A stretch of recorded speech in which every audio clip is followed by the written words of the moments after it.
Tatikonda Vikram Goud BC విద్యార్థి సంఘం జాతీయ అధ్యక్షుడు. ముఖ్యంగా ఈరోజు మేము ప్రెస్ సమావేశం కావచ్చు, మా ఆందోళన కార్యక్రమాలు కావచ్చు, మా ఆవేదన కావచ్చు, కేంద్ర ప్రభుత్వం ఏదైతే కులగణన చేస్తామన్నారో ఆ కులగణనలో జాతి జనగణనలో భాగంగా బీసీల యొక్క కులాలను లెక్కించాలి. అదేవిధంగా బీసీల యొక్క లెక్కలు తీయాలి.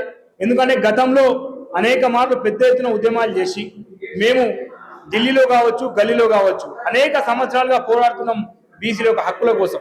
బీసీల హక్కులు ధరించాలన్నా, రిజర్వేషన్లు కావచ్చు, విద్యా ఉద్యోగ ఆర్థిక రాజకీయ రంగాల్లో బీసీలకు న్యాయం జరగాలంటే మా కులాల లెక్కలు కావాలి.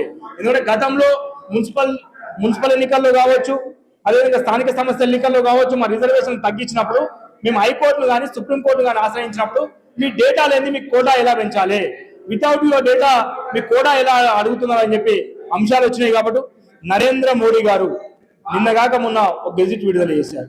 ఎంత బాధాకరం అంటే, ఎంత దుఃఖకరం అంటే, బీసీలను వంచే విధంగా, బీసీలను అన్యాయం చేసే విధంగా, బీసీలను దగా చేసే విధంగా ఆ గెజిట్ ఉన్నది.